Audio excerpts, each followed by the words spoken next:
Nowadays, if you receive a rose, you usually know what it means. It means love. But in Victorian times, every flower carried a meaning, and sometimes it wasn't what you'd expect. A daisy could symbolize innocence, but yellow carnations might mean rejection, and a simple bouquet could be hiding an entire story. Today we're diving into floriography, or the language of flowers, how Victorians allegedly used flowers to say what they couldn't put into words. We'll uncover its origins, how people actually used it in everyday life, and why our modern understanding of Victorian floriography is misleading. And finally, we'll look at a selection of flowers and their original Victorian meanings.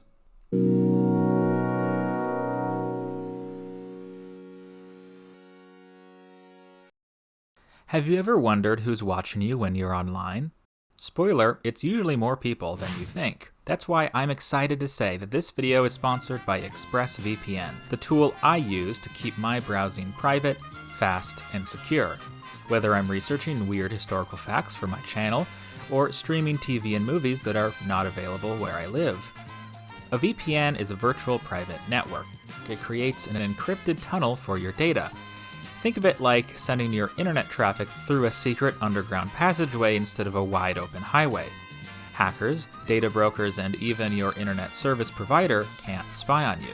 And you can use ExpressVPN to change your online location to over 100 countries, so you can trick the internet into thinking you're somewhere you're not. Want to watch a show that's only streams in the UK, or, well, if you live in the UK, only in the US? Boom, one click, and off you go.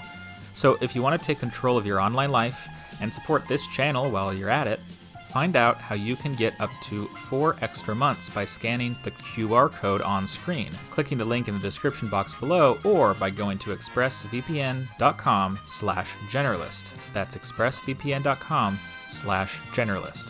Thanks so much to ExpressVPN for sponsoring, and now back to the video.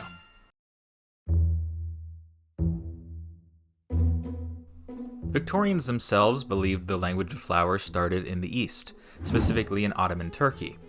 In the early 18th century, a woman named Lady Mary Wortley Montagu, the wife of the British ambassador to the Ottoman Empire, described in one of her many letters back home a court custom played by members of the imperial harem called salam.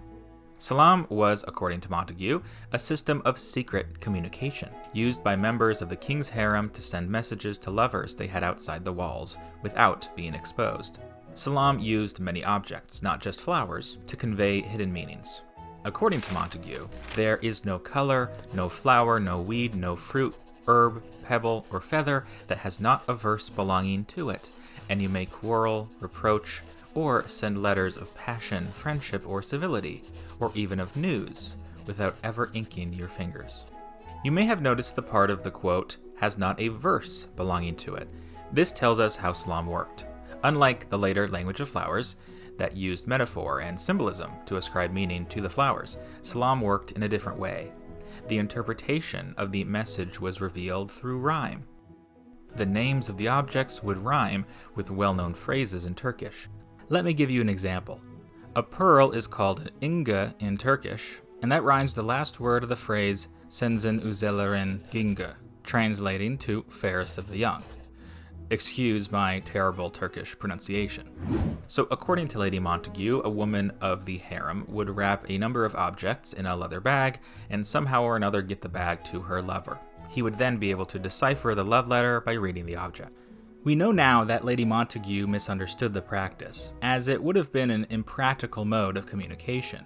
After all, a small note would certainly be easier to transport than a sack of objects, and if the salam language was apparently known to all, it wouldn't encode the message as well as was hoped. Most scholars now recognize salam as a sort of game, played by women of the harem amongst themselves.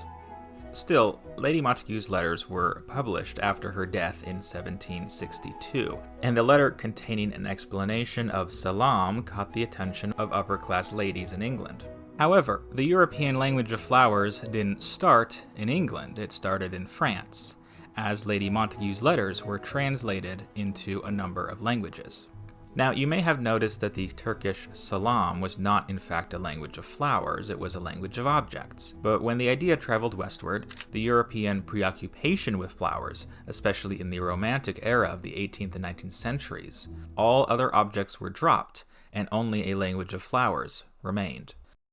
The first mention of a language of flowers in writing was in 1809 with the French book Dictionnaire du langage des fleurs by Joseph Hammer Purgstall, but the most popular French publication was Le Langage des Fleurs by Charlotte de la Tour, published in 1819. Le Langage des Fleurs was extremely popular, and it became the blueprint for many books that succeeded it.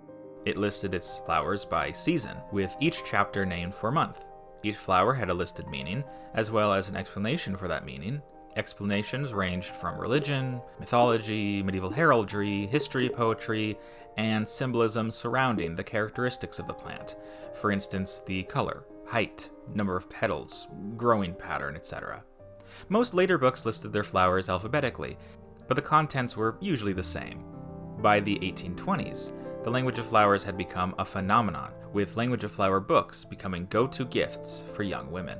The most popular flower book in England was Floral Emblems by Henry Phillips. It was essentially a translation of Latour's Le Langage des Fleurs, but with a few noteworthy changes.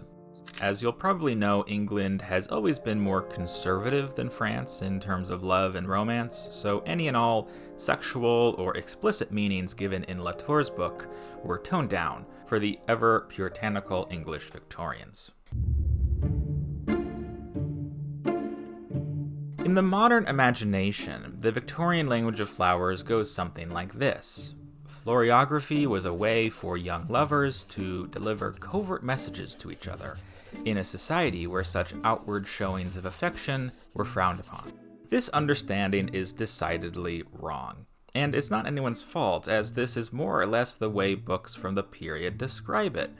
So, does this mean there was no language of flowers at all? That it's a total modern invention? Well, no, not exactly. Evidenced by the mere existence of the floral dictionaries we've already discussed, flower symbolism was indeed a real pastime of the Victorian age, popular mostly with upper-class women.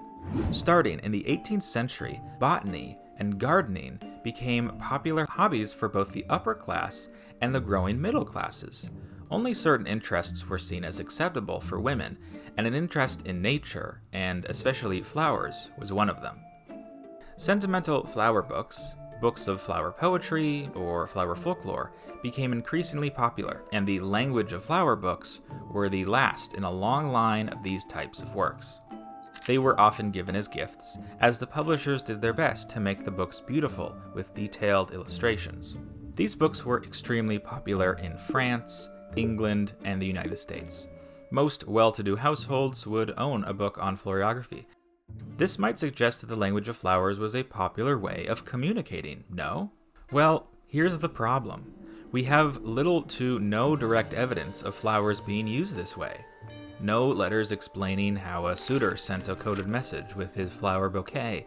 No diary entries reminiscing on a romantic exchange of flowers and their meanings. Nothing of the sort. Of course, flowers were sent as romantic gifts, and certain flowers were seen as appropriate for such an occasion, while other flowers were not. But actual secret code or specific messages contained in the flowers doesn't seem to have been an actual thing. Another problem is with the books themselves. There were many floral dictionaries published, and while some were more popular than others, if you compare the meaning of a flower in one book against another, you won't always find the same meaning. So if you wanted to send a specific message to a friend, suitor, or lover, you'd have to be sure they owned the same book that you did, or at least hope that the meanings ascribed were the same. And I should say that many flowers did have common meanings. It's not as though every language of flower book contained a completely unique set of meanings for their flowers. Quite the opposite, honestly, as most of these books copied from the more popular publications. But still, for more unique flowers, the meanings often differed based on the book. Lastly, we have the problem of grammar. Any true language needs grammar, a way of combining meanings in a comprehensible way. early language of flower books gave no indication of grammar at all. Obviously, this wouldn't always be a problem, especially if you sent a single flower with a single meaning, or a bouquet of flowers all with similar meanings. But if you wanted to send a more complex message, you might have had some trouble. For example, say you wanted to send a message saying, "I'm crazy in love with you." A bouquet with scarlet geranium, meaning folly, and myrtle, meaning love, would make sense. But how would the recipient know how to read the bouquet? They may accidentally read it backwards and get the wrong message. Some later authors attempted to create a grammar for the language of flowers. It was said, for instance, that the way a flower was presented and the direction it leaned was supposed to hold meaning. If a woman pinned a flower to her left bosom versus her right, that also held meaning. Once again, there's no evidence any of this was really used by Victorian people, but at least some authors recognize that if you were to use flowers for communicating, you would need a bit more complexity. I should say that the possibility of miscommunication alone does not disprove the language of flowers. After all, miscommunication happens in spoken and written language all the time. But with the other problems I already talked about, I think it's clear that sending secret messages with flowers was at the very least uncommon. That doesn't mean floriography had no place in Victorian society at all. It's true that in the early Victorian period, books on the language of flowers often emphasized not to take it too seriously.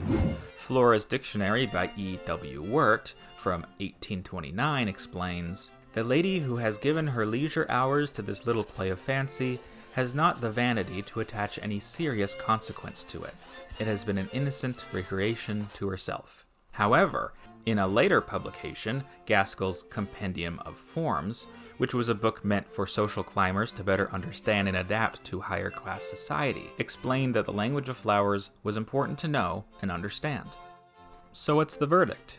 If you want my takeaway from the research I've done, I think the language of flowers served two purposes. One was a fun, but ultimately unserious parlor game between women who had little better to do, and the other was a kind of etiquette. The Victorians seldom used floriography for correspondence, true, but they did seem to have a respect for the symbolism surrounding flowers, and therefore it was important to understand which flowers were right for which occasion, and to avoid flowers and plants that may send the wrong message. Regardless of the true use of floriography by Victorians, the symbolism they ascribed to flowers is still quite fun and interesting.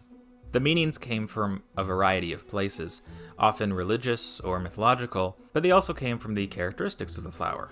The colors of a flower held meaning, for instance.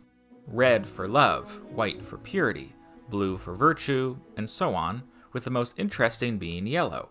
In a modern context, yellow flowers usually signify friendship and happiness, but in Victorian England it was a decidedly bad color, usually signifying jealousy or falsehood. Roses, lilies, and violets were the most common flowers and all had universal meaning. Red roses, of course, symbolized romantic love and passion. The rose had a long history of meaning in Europe, going back to classical Greece and Rome, where it was a flower associated with Venus, the goddess of love and beauty. In medieval Europe, once flowers lost their pagan identity, roses became associated with Jesus, especially the 5 wounds of Christ. For this, roses represented the sacrificial love of God. Lilies represented purity and innocence. White lilies, also called Madonna lilies, were connected to the Virgin Mary. Because of the religious connotation, they were and are common flowers for both weddings, where they represent true love, and funerals, where they represent the soul. Violets held the meaning of humility. This meaning is a bit more mysterious, but it seems violets were also associated with the Virgin Mary, and instead of representing her purity, they represented her humility. So those were some very common flowers, but let's look at some more unique ones. If you wanted to reject someone's advances, you could send an iberis, which represented indifference. Funnily enough, in floral emblems, a second meaning is given: architecture. How architecture could be used in a love letter, I'll never know. Some meanings were very on the nose. Forget-me-nots held the same meaning as their name, and catchflies meant ensnare or trap. There were mythological meanings. The narcissus flower meant narcissism, naturally, taken from the Greek myth of Narcissus, a man who loved himself so much that he was punished, or blessed, depending on how you look at it, by being turned into a flower. Let's do one more. Here we go. I think I found the official YouTuber flower, the Hostonia, which meant content. Okay, it really means content, as in contentedness, but hey, we can just pretend.